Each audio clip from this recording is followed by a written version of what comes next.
하나님의 말씀은 시편 71편 1절에서 3절까지 되겠습니다.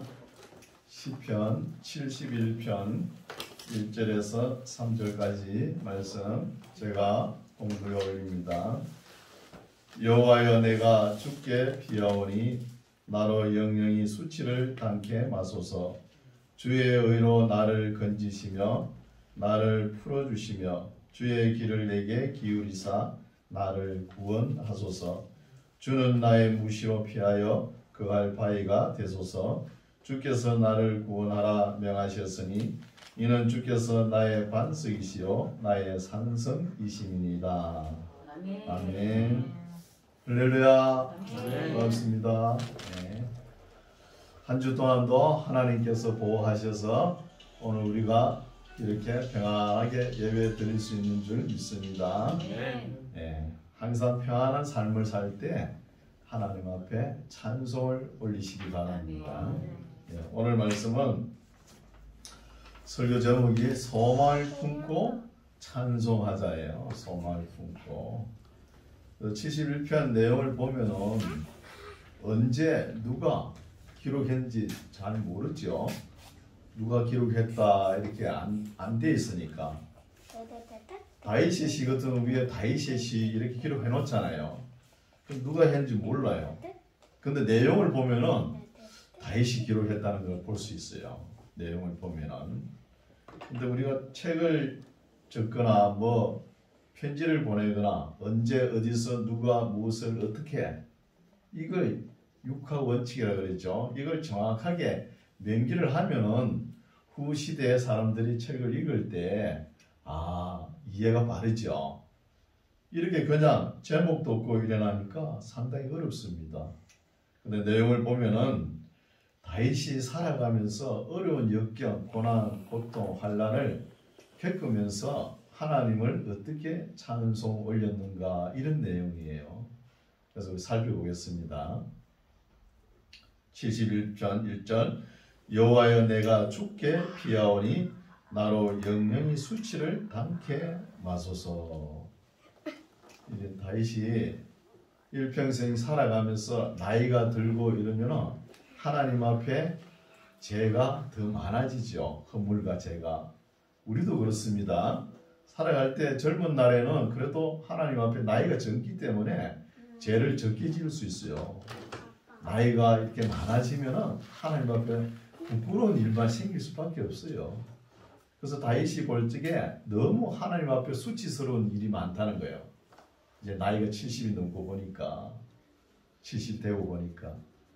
그러니까 이 수치가 영원히 되지 않았으면 해주십시오 하는 기도를 올리는 거예요. 다윗의 수치가 뭐예요?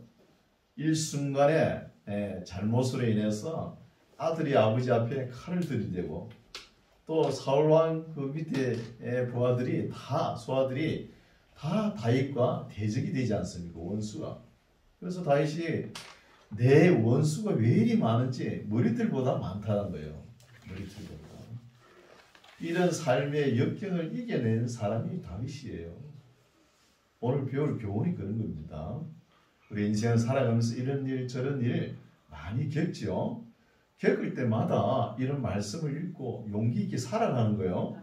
인생을 낙심하고 포기하고 좌절하고 자살하고 그러지 말라는 거예요. 우리의 삶이 어떻게 해서 주어졌는지 그걸 우리 그때부터 보면은 엄청난 고난의 시간을 쫓아서 살아온 거예요. 다윗도 이런 고난이 있었기 때문에 이런 아름다운 시가 나왔다는 것입니다. 2절 주의 의로 나를 건지시며 나를 풀어주시며 주의 길을 내게 기울이사 나를 구원하소서. 주는 나의 무시로 피하여 거할 바위가 되소서. 주께서 나를 구원하라 명하셨으니 이는 주께서 나의 반석이시요 나의 산성이십니다 하면서 기원하면서 이렇게 어려서부터 믿음이 있는 사람이죠. 이 믿음은 뭐 다윗 시대에 뭐 교회가 있었다 이것도 아니죠. 뭐 교사가 있어가지고 하나님 말씀을 가르치거나 오늘날처럼 그렇지도 않잖아요. 근데 이 믿음이 과연 어디서 왔을까? 보면은 보아스부터 오뎁부터 이세 아버지 이세 부모님의 신앙을 그대로 본받았다는 거예요. 이 중요하죠. 그리고 어린아이들은 지금 복염이 교회 나오지만 다 봅니다. 어른들의 신앙생활을 어떻게 하는지 다 봐요. 다 보고 이제 성장하면서 자기는 어떻게 하나님 앞에 하나님의 영광을 위해서 살아야 되겠다 이런 마음다짐을 쌓아가는 거예요. 그렇죠? 그래서 주는 나의 무시로 피하여 거할 바위가 되소서. 주께서 나를 구원하라 명하셨으니 이는 주께서 나의 반석이시요 나의 산성이시니다 하면서 자기를 소원을 기원하면서 이런 시를 기록했다는 거예요. 나의 하나님이여 나를 악인의 손 곧 불의한 자와 흉악한 자의 장중에서 피하게 하소서. 다윗이 가장 어려운 시기가 어느 시기였을까요? 아들 압살롬이 왕권을 놓고 아버지 앞에 칼을 들이대는 거예요. 이것이 가장 마음 아프고 어려운 시기가 아니었나 봅니다. 그래서 압살롬에게서 피하게 해주세요 이런 것이죠. 그래서 다윗의 근본 성품을 보면은 비록 하나님 앞에 잘못을 했지만 그래도 적각 회개하고 돌아오지 않습니까? 돌아와도 그 죄가 그게 완전히 상쇄되는 건 아니죠. 그 죄의 대가로 엄청난 고난을 받는 거예요. 하나님께서 이렇게 정직하고 하나님 보시기에 합당한 다윗이지만 그 죄의 대가는 받는다는 거예요. 우리는 별로 하나님 앞에 거룩하지도 않으면서 조그맣게 뭐 잘못한 거 하나님 용서해 주시겠지. 그건 우리 생각일 수도 있어요. 하나님 용서를 안 할 수도 있는 거예요. 그렇죠? 이런 것도 우리가 배워야 되죠. 그래서 다윗이 이 젊은 날에 그래도 신앙이 있었다는 거예요. 어릴 때부터. 5절 주 여호와여 주는 나의 소망이시요 나의 어릴 때부터 의지시라는 거예요. 하나님을 의지하는 거죠. 뭐 교회에 있은 것도 아니고 누가 옆에서 신앙적인 지도한 것도 아니에요. 다만 아버지께서 하는 걸 따라서 했다는 거예요. 부모님의 신앙을 본받아가지고. 그리고 부모된 입장은 잘 해야 되겠죠. 아들이 다 본받습니다.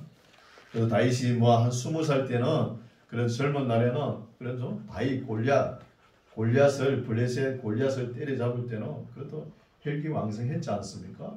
이제 나이가 들고 보니까 지난 삶을 돌이켜 보니까 또 하나님 앞에 잘못한 것도 있고 이 모든 것이 죄와 허물이 이제 생각나는 거예요. 생각나면서 이제 나오겠지만 내가 과연 하나님 앞에 구원을 받았을까 이런 생각도 가지는 거예요.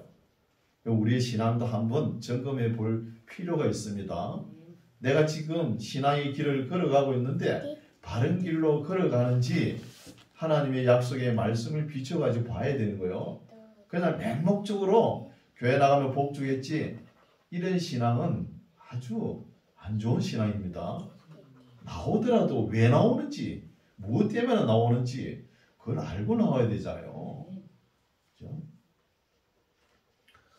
6절 내가 모태에서부터 주의 붙드신 바 되었으며 내 어미 배에서 주의 취하여 내신 바 되었사오니 나는 항상 주를 찬송하리다.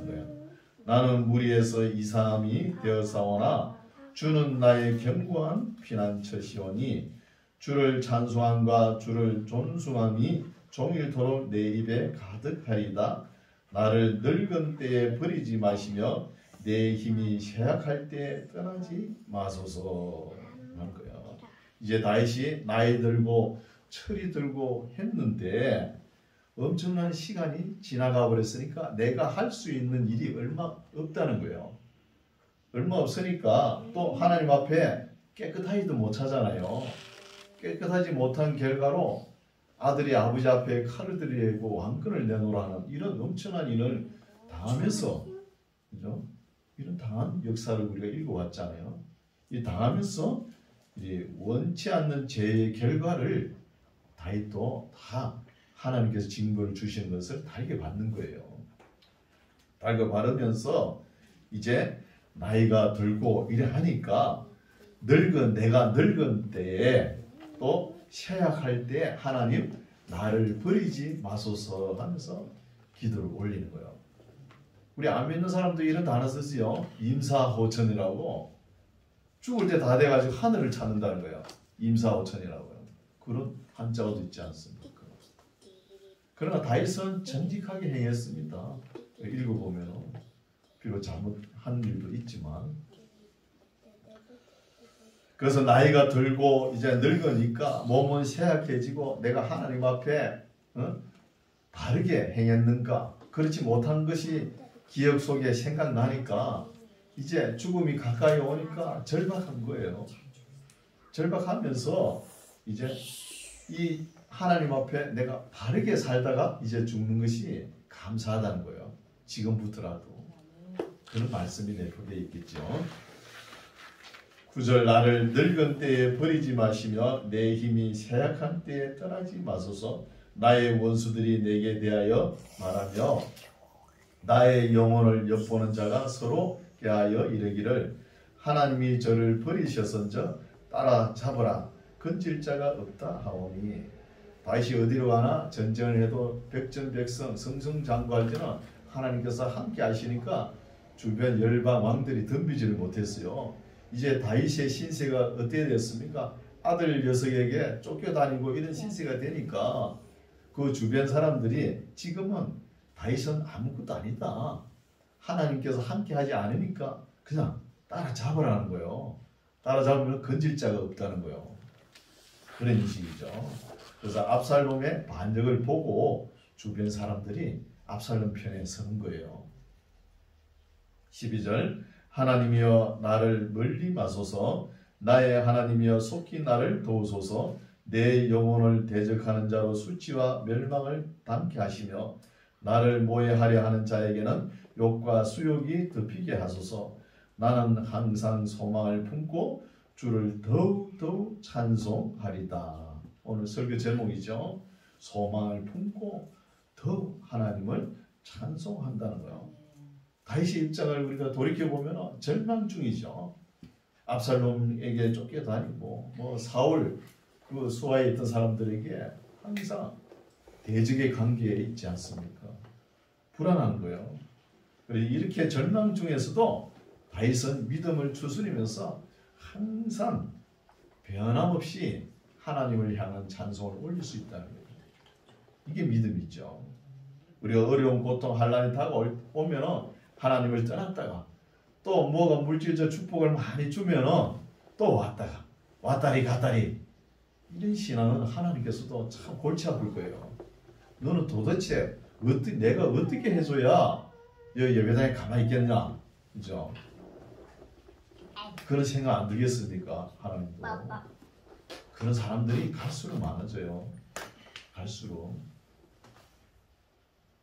그래서 종교가 한 나라에 들어가면 200년, 300년 유지가 힘들어요. 그 세상 문화에 못 이깁니다. 종교가. 문화에 휩쓸려 버리니까 안 되는 거예요. 우리나라도 아직 200년도 안 됐잖아요. 그런데 휘청하고 있잖아요. 지금. 휘청한 시대예요. 그래서 다윗은 절망 중에서도 나는 항상 소망을 품고 주를 더욱 찬송하리다. 내가 청량할 수 없는 주의 의와 구원을 내 입으로 종일 전하리다. 내가 주 여호와의 능하신 행적을 가지고 옥에 싸우며 주의 의 곧 주의 의만 진술하겠나이다. 하나님이여 나를 어려서부터 교훈하셨으므로 내가 지금까지 주의 기사를 전하였나이다. 어려서부터 뭘 배웠길래 이런 믿음이 있었을까요? 이건 아마 부모님의 신앙, 부모님이 이세죠. 이세 후에 오벳 후에 와서 이런 신앙을 쭉 타고 내려온 거예요. 굉장히 중요하죠. 그래서 이런 것을 보고 하나님께서 기특하게 본 거예요. 기특하게 보고 그 아들 때에 솔로몬 때에 그렇게 복을 주시는 거예요. 하나님께서.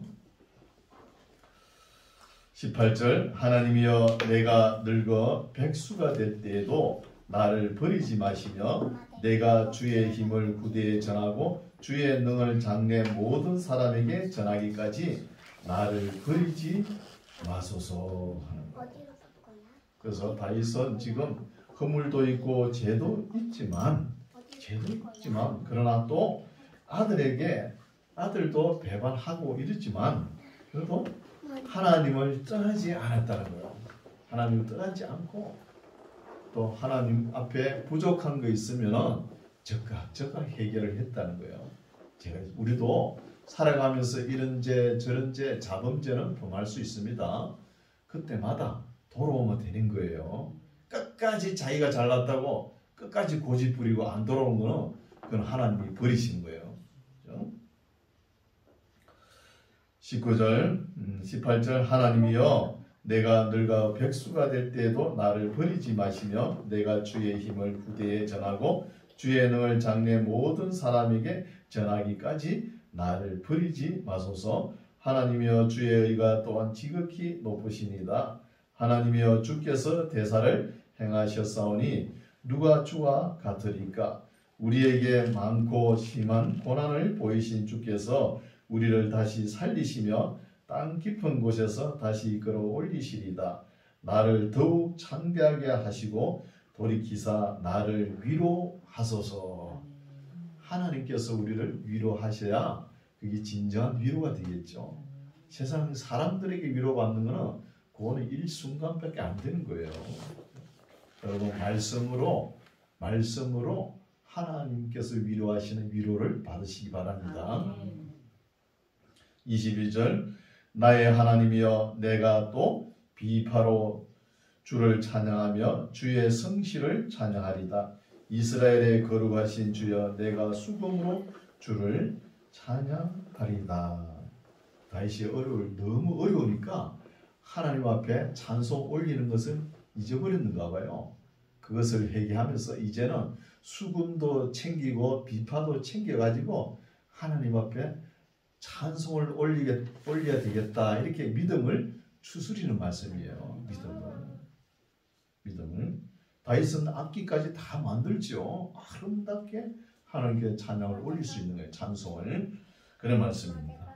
23절 내가 주를 찬양할 때에 내 입술이 기뻐 외치며 주께서 구속하신 내 영혼이 즐거워하리다. 내 혀도 종일토록 주의 의를 말씀하오리니 나를 모해하려 하던 자가 수치와 무한을 당함이니이다. 이 말씀대로 이렇게 기도한 것대로 그대로 되죠. 이 말씀대로. 그죠? 압살롬의 난이 팽정이 됩니다. 다윗이 승리를 하죠. 그래서 압살롬이 죽어가지고 돌아오는데 그 참 슬퍼하지도 못하죠. 그 요압 장군이 압살롬을 죽여가지고 머리를 가져오는데 다윗이 슬퍼하지도 못해요. 전쟁에서 승리하고 왔는데 군사들이 기세를 끊는다 이래가지고 울지도 못하게 하죠. 이런 처절한 마음이에요. 다윗이. 이제 한 장 더 보겠습니다. 72편. 72편은 보면은 제목에 보면은 솔로몬의 시라 해놨죠. 그리고 맨 마지막 19절에 보시죠. 이새의 아들 다윗의 기도가 필요하다. 뭔가 안 맞죠?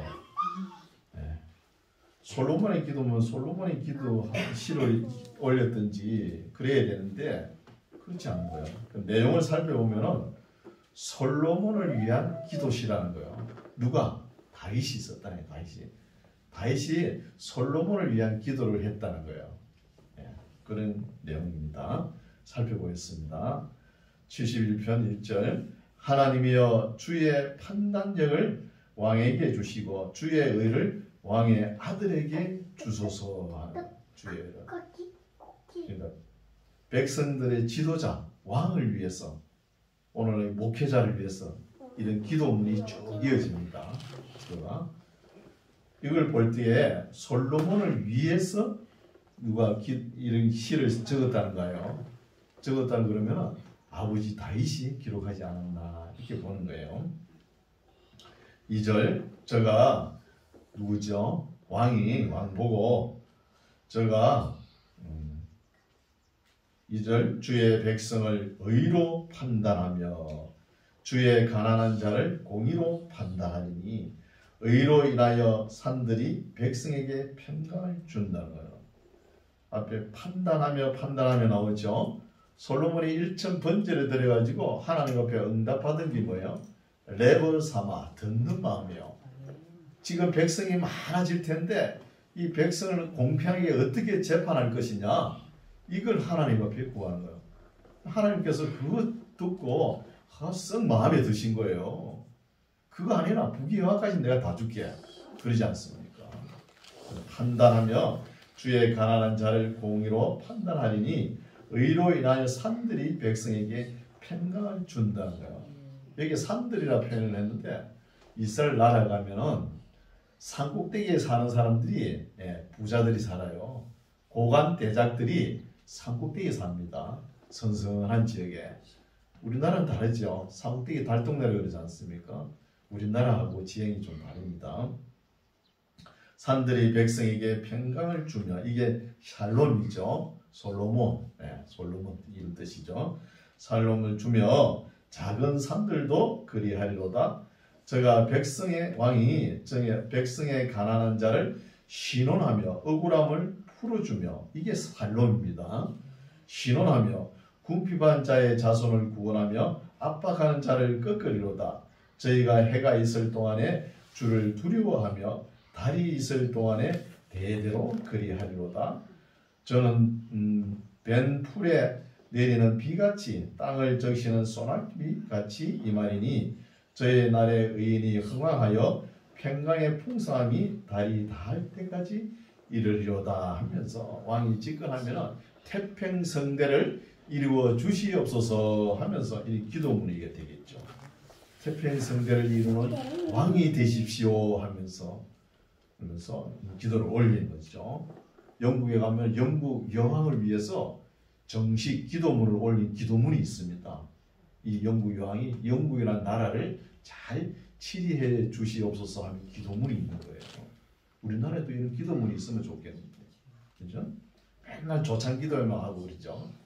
말고 기도문을 다 작성해가지고 항상 왕이 어디 갈 때 기도할 수 있도록, 이게 좋죠.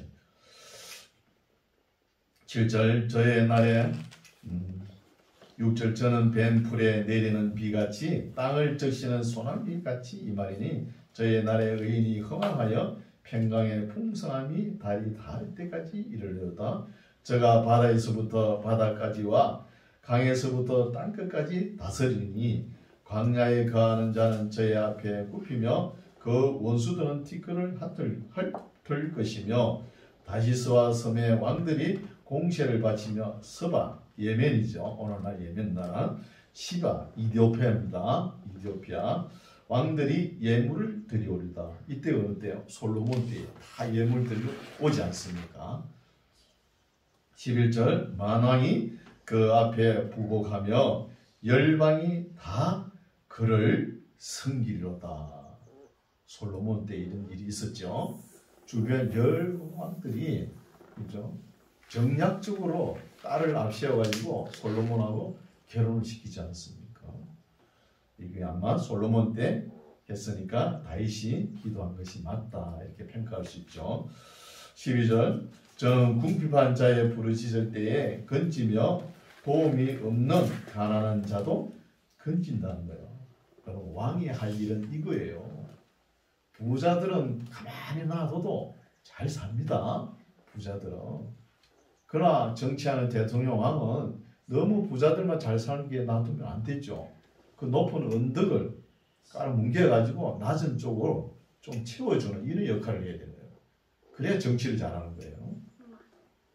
13절 저는 가난한 자와 궁핍한 자를 긍휼히 여기며 궁핍한 자의 생명을 구원하며 저희 생명을 압박과 강포에서 구속하리니 저희 피가 그 목전에 기하리로다. 저희가 생존하여 서바의 금을 저에게 드리며 사람들이 저를 위하여 항상 기도하고 종일 찬송하리로다. 이게 바로 정치 원리죠. 정치 원리는 항상 가난하고 고아와 가부, 나그네, 소외된 자, 이런 사람들을 챙겨줘야 되는 거예요. 이런 사람들은. 16절 산꼭대기의 땅에도 화국이 풍성하고 그 열매가 레바논같이 흔들리며 성에 있는 자가 땅에 풀같이 왕성하리로다. 화곡이 풍성하고 이러니까 이조 말엽의 궁중언어로 이렇게 기록하니까 화곡이 뭐지? 화자가 벼 화자입니다. 그냥 곡식이에요, 곡식. 이런 거는 좀 번역을 고쳐야 되겠죠.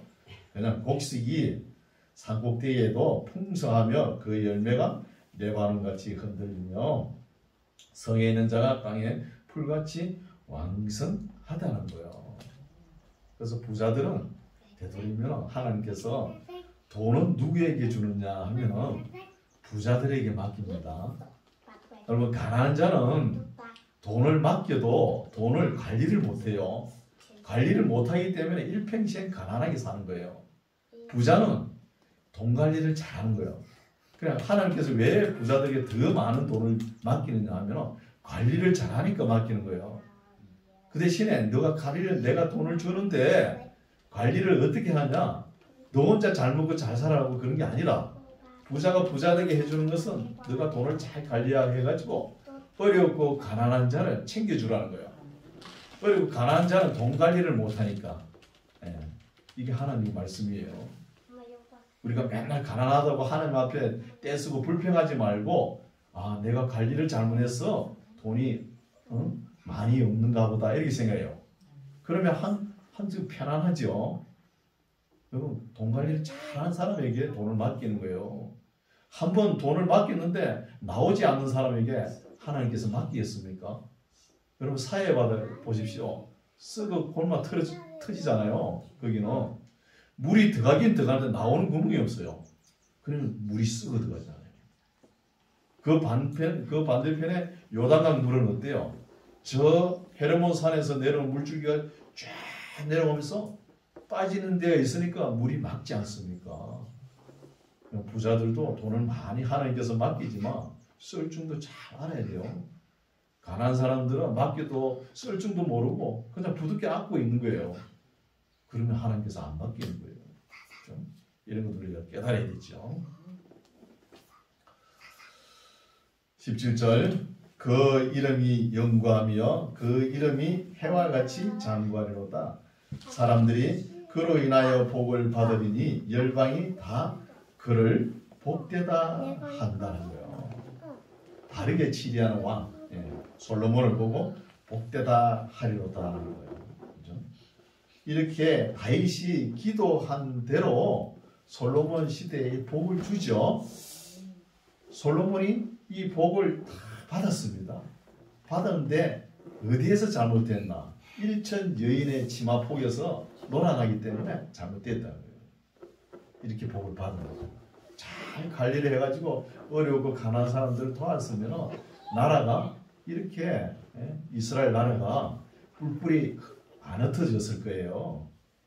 그대로 믿음을 지키고 평화롭게 내려왔을 텐데 그렇지 않는 역사를 우리가 또 볼 수 있죠. 18절, 홀로 기사를 행하시는 여호와 하나님 곧 이스라엘의 하나님을 찬송하며 그 영화로운 이름을 영원히 찬송할지어다. 온 땅에 그 영광이 충만할지어다. 아멘 아멘. 이새의 아들 다윗의 기도가 필하다.